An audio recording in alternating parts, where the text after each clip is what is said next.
اعوذ باللہ من الشیطان الرجیم، بسم اللہ الرحمن الرحیم۔ ناظرین، خلافت عثمانیہ کا سنہری دور تاریخ اسلام کا وہ سنہری باب ہے جس کی دوبارہ آمد اور خلافت کے دوبارہ قائم ہونے کا عالم اسلام شدت سے انتظار کر رہا ہے۔ خلافت عثمانیہ کا عظیم دور عالم اسلام کو اس بات کی امید دلاتا ہے کہ مسلمان ایک بار پھر دنیا پر حکومت کر سکتے ہیں۔ احادیث کے مطابق بھی قیامت سے قبل ایک بار پھر خلافت قائم ہوگی۔ مشہور زمانہ ڈرامہ سیریل ارطغرل غازی کی پاکستان میں ریکارڈ طور مقبولیت کے بعد ترکی اور خلافت عثمانیہ کے بارے میں لوگوں کی دلچسپی بہت زیادہ ہو گئی ہے۔ دوستو، آج کی ویڈیو میں ہم آپ کو بتائیں گے عثمان غازی کے بارے میں۔ عثمان غازی کون تھا؟ ارطغرل غازی کے 3 بیٹوں میں سے صرف عثمان غازی کو دنیا کیوں یاد کرتی ہے؟ کیا عثمان غازی نے سلطنت عثمانیہ کی بنیاد رکھی تھی؟ یہ سب جاننے کے لیے ویڈیو کو آخر تک ضرور دیکھیے گا۔ اگر آپ چاہیں تو ہمارے چینل کو سبسکرائب بھی کر سکتے ہیں۔ ناظرین، سن 656 ہجری بمطابق 1258 عیسوی میں ترک سردار ارطغرل غازی کے گھر ایک لڑکا پیدا ہوا جس کا نام عثمان رکھا گیا۔ یہ وہی وقت تھا جب خلافت عباسیہ اپنی آخری سانسیں لے رہی تھی۔ منگولوں نے ہلاکو خان کی قیادت میں امت مسلمہ کے تاج یعنی شہر بغداد کو خون میں نہلا دیا تھا۔ ایک طرف منگول فوج نے تباہی مچائی ہوئی تھی تو دوسری طرف تاتاریوں کے ظالم لشکر امت مسلمہ کی عظیم تہذیب کو مٹانے کے لیے ایک کے بعد ایک شہر کو تباہ کر رہے تھے۔ امت مسلمہ کے لیے یہ ایک نہایت نازک ترین موڑ تھا۔ ایک طرف مسلمانوں کی 3 بڑی سلطنتیں سلطنت ایوبیہ، سلطنت سلجوکیہ اور خلافت عباسیہ اپنی آخری سانسوں پر تھیں، تو دوسری طرف خلافت عثمانیہ کا بانی عثمان غازی دنیا میں جنم لے رہا تھا۔ عثمان غازی کی دین سے لگاؤ کی اہم وجہ ان کے استاد محترم شیخ ادب علی تھے۔ شیخ ادب علی عثمان غازی کے والد ارطغرل غازی کے دوست بھی تھے۔ عثمان غازی کی علمی، جنگی اور دینی تربیت میں بھی اس عظیم صوفی بزرگ نے اہم کردار ادا کیا۔ عثمان غازی اکثر شیخ ادب علی کے مہمان ہوا کرتے تھے۔ لڑکپن میں ہی عثمان غازی نے شیخ ادب علی کی بیٹی کو اپنے لیے پسند کر لیا تھا اور جوانی کی دہلیز پر قدم رکھتے ہی عثمان غازی نے شیخ ادب علی سے ان کی بیٹی سے نکاح کرنے کی خواہش کا اظہار کیا، جس پر شیخ ادب علی نے صوفیانہ طرز مزاج رکھنے کی وجہ سے انکار کر دیا۔ ایک رات عثمان غازی شیخ ادب علی کے مہمان خانے میں سو رہے تھے کہ انہوں نے ایک خواب دیکھا۔ انہوں نے دیکھا کہ ایک چاند شیخ ادب علی کے سینے سے نکلا اور آہستہ آہستہ وہ چاند 14ویں کے چاند میں تبدیل ہو گیا۔ اس کے بعد وہ چاند عثمان غازی کے سینے میں داخل ہو گیا۔ پھر عثمان غازی کے سینے سے ایک درخت نکلتا ہے اور آہستہ آہستہ بڑا ہوتا چلا جاتا ہے اور اتنا گھنا ہوتا چلا جاتا ہے کہ اس کی شاخیں زمین پر پھیل جاتی ہیں۔ اس درخت کی جڑوں سے 4 بڑے دریا نکل رہے تھے اور اس درخت کی شاخوں نے 4 بڑے پہاڑوں کو سنبھالا ہوا تھا۔ درخت کے پتے تلواروں کی طرح چمک رہے تھے کہ اچانک ایک تیز ہوا چلتی ہے اور درخت کو ایک بر اعظم کی طرف لے جاتی ہے۔ وہ بر اعظم ایک انگوٹھی کی طرح دکھائی دیتا تھا۔ عثمان غازی اس انگوٹھی کو پہننا ہی چاہتے تھے اور آپ نے اپنا ہاتھ اس انگوٹھی کی طرف بڑھایا ہی تھا، مگر اتنی دیر میں آپ کی آنکھ کھل جاتی ہے۔ عثمان غازی نے یہ خواب اپنے استاد شیخ ادب علی سے بیان کیا، جس کو سننے کے بعد شیخ ادب علی نے اپنی بیٹی کا نکاح عثمان غازی سے کر دیا، مگر تاریخ اس بارے میں اختلاف رکھتی ہے۔ کچھ مورخین کے مطابق شیخ ادب علی کی بیٹی مال خاتون تھی اور انہی سے اورحان غازی کی پیدائش ہوئی ہے، مگر کچھ مورخین کے مطابق اس خاتون کا نام رابعہ بالا خاتون تھا، جو کہ عثمان غازی کی دوسری زوجہ تھی، جن سے ان کا دوسرا بیٹا پیدا ہوا جس کا نام علاؤالدین رکھا گیا، اور مال خاتون کے والد عمر بے تھے۔ لیکن تمام مورخین عثمان غازی کے خواب کو حقیقت مانتے ہیں اور اس پر کسی کا کوئی اختلاف نہیں ہے۔ یہ خواب آج بھی خواب عثمانی کے نام سے یاد کیا جاتا ہے۔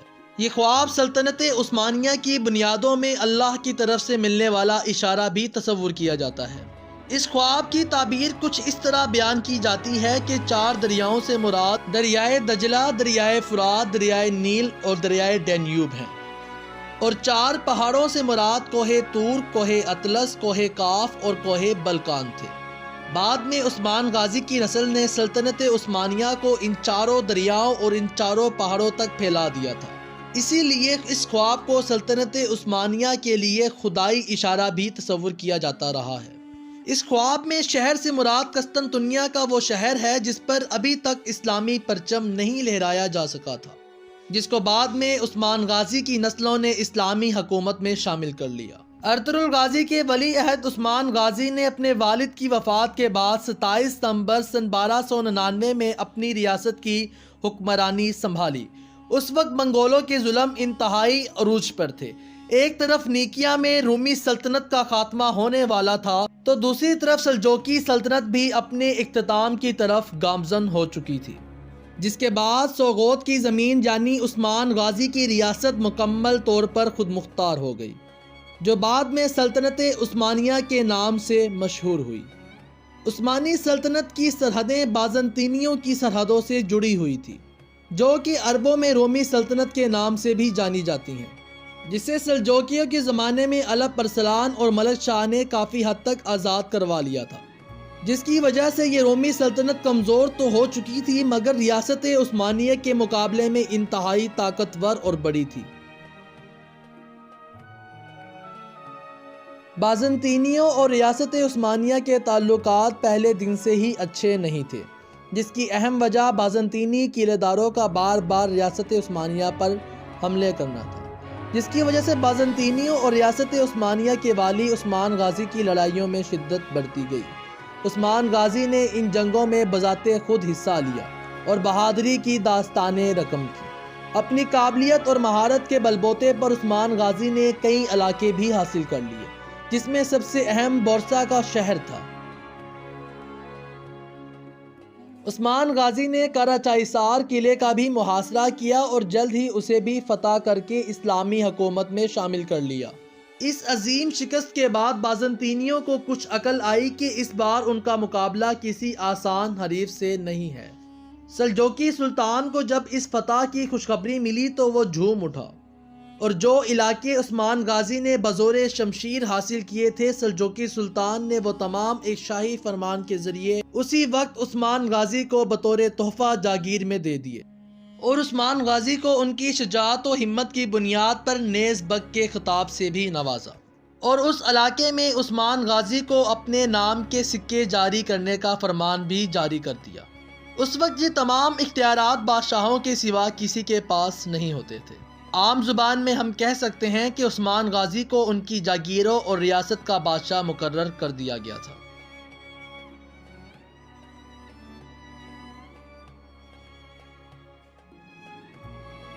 سن 1300 عیسوی میں سلجوقی حکومت کے مکمل خاتمے کا اعلان کر دیا گیا، جس کے بعد عثمان غازی کی ریاست مکمل طور پر خود مختار ہو گئی۔ اس کے بعد لڑی جانے والی تمام جنگوں کی قیادت اور تمام اہم ترین فیصلے عثمان غازی نے خود ایک خود مختار بادشاہ کی حیثیت سے کیے۔ سردار عثمان غازی اب سلطان عثمان غازی بن چکے تھے۔ انہوں نے نہ صرف اسلامی سلطنت کی حدود کو بڑھایا بلکہ عوامی فلاح و بہبود کے لیے بھی مثالی خدمات سر انجام دی۔ عثمان غازی نے ایک لمبے عرصے تک اداروں کی دوبارہ بحالی، انتظامی معاملات کی بہتری اور غیر مسلموں کے معاملات سلجھانے میں اہم کردار ادا کیا۔ کچھ ترک سردار جو عثمان غازی کی ریاست کو خوشحال دیکھ کر ناخوش ہوتے تھے، ان کے مطابق عثمان غازی مستقبل میں ان کے قبائل کے لیے خطرہ بن رہے تھے، اس لیے انہوں نے عثمان غازی کی ریاست کو کمزور کرنے کے لیے ان کے مفتوحہ علاقوں پر حملے کرنا شروع کر دیے۔ لیکن عثمان غازی نے نہایت خوش اسلوبی کے ساتھ ان کی تمام غلط فہمیاں دور کر کے اچھے تعلقات قائم کرنے پر آمادہ کیا۔ عثمان غازی نے سن 1300 عیسوی میں ینی نامی شہر جو کہ بورسا کا ایک ضلع تھا اسے فتح کر کے سلطنت عثمانیہ کا پہلا دارالحکومت بنایا۔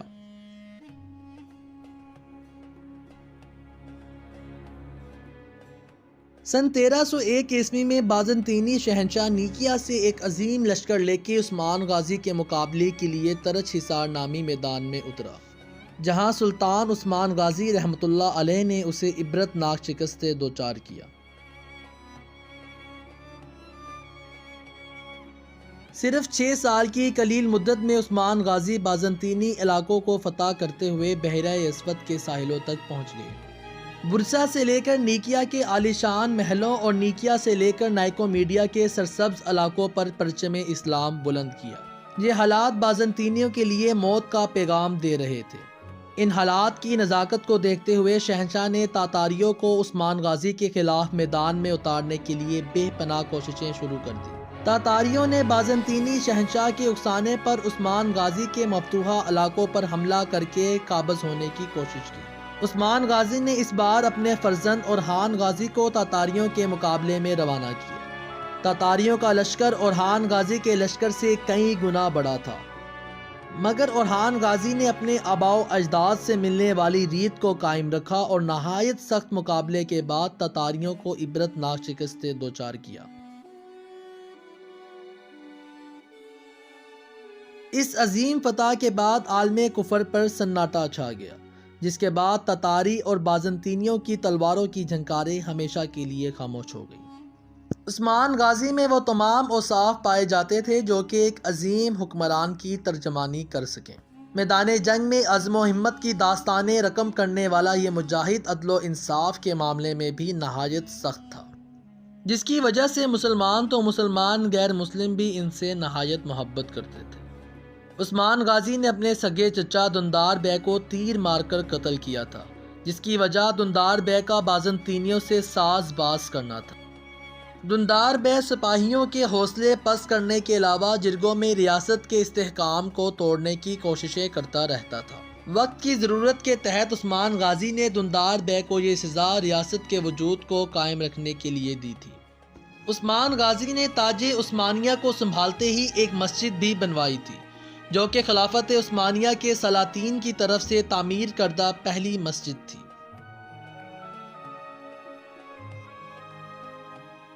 عثمان غازی کے بعد ان کی نسل میں بڑے بڑے سلاطین اور بہادروں نے جنم لیا، جنہوں نے عثمان غازی کے خواب کو حقیقت میں بدل کر رکھ دیا اور خلافت عثمانیہ کو ایک بہت بڑی اسلامی حکومت میں تبدیل کر دیا۔ تاریخ کو پڑھا جائے تو معلوم ہوتا ہے کہ دنیا میں آج تک کسی خاندان نے اتنے لمبے عرصے تک حکومت نہیں کی کہ جتنے لمبے عرصے تک سلاطین عثمانیہ نے کی ہے، اور نہ ہی کوئی خاندان اتنے زبردست جنگجو اور قابل حکمران آل عثمان کے مقابلے میں پیدا کر سکا ہے۔ فن حرب سے لے کر انصاف کے تقاضوں کو پورا کرنے والے یہ حکمران آج بھی تاریخ عالم میں سنہرے الفاظ سے یاد کیے جاتے ہیں۔ سن 1317 عیسوی میں سلطان عثمان غازی نے برسا نامی شہر کا محاصرہ کیا۔ یہ محاصرہ آہستہ آہستہ طول پکڑتا گیا اور مورخین کے مطابق یہ محاصرہ 10 سال تک جاری رہا، جو کہ دنیا کے طویل ترین محاصروں میں سے ایک ہے۔ سلطان عثمان غازی کے انتقال کے متعلق مورخین کا اختلاف رہا ہے۔ کچھ مورخین کے مطابق سن 1323 یا 1324 عیسوی میں سلطان عثمان غازی کا انتقال ہوا، اور کچھ مورخین کے مطابق برسا کے محاصرے کے دوران وہ عالم نزا میں تھے، اور برسا فتح ہونے کے بعد 21 اگست 1326 عیسوی میں ان کا انتقال سوغوت میں ہوا اور انہیں برسا شہر میں دفن کیا گیا۔ عثمان غازی نے اس قدر وسائل ہونے کے باوجود کبھی ذاتی دولت جمع نہیں کی، بلکہ اپنے حصے کا مال غنیمت بھی غربا میں تقسیم کر دیا۔ آپ کی وفات کے بعد آپ کی وراثت میں سونا، چاندی یا پھر کسی قسم کا مال دولت نہیں ملا، بلکہ آپ کے مکان سے صرف ایک تفتان، ایک نمکدان، ایک سوتی امامہ، لکڑی کا چمچ اور چند عربی گھوڑے ملے۔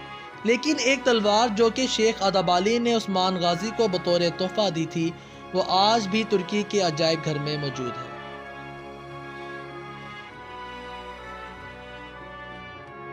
یہ تلوار سلطنت عثمانیہ کے ہر نئے خلیفہ کو بادشاہت کا حلف اٹھاتے وقت دی جاتی تھی، اور یہ دعا کی جاتی تھی کہ اللہ تعالیٰ آپ میں بھی ہمارے جد امجد سلطان عثمان غازی رحمۃ اللہ علیہ جیسے اوصاف پیدا فرمائے۔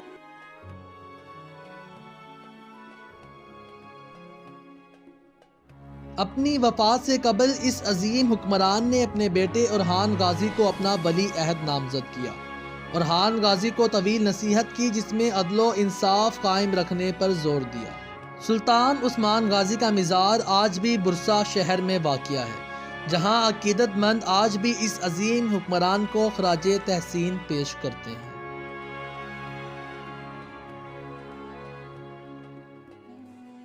اگر عثمان غازی کے متعلق آپ کو ہماری ویڈیو اچھی لگی ہو تو ہمارے چینل HSM رائٹس کو لائک بھی کیجیے گا، سبسکرائب بھی کیجیے گا اور شیئر بھی کیجیے گا۔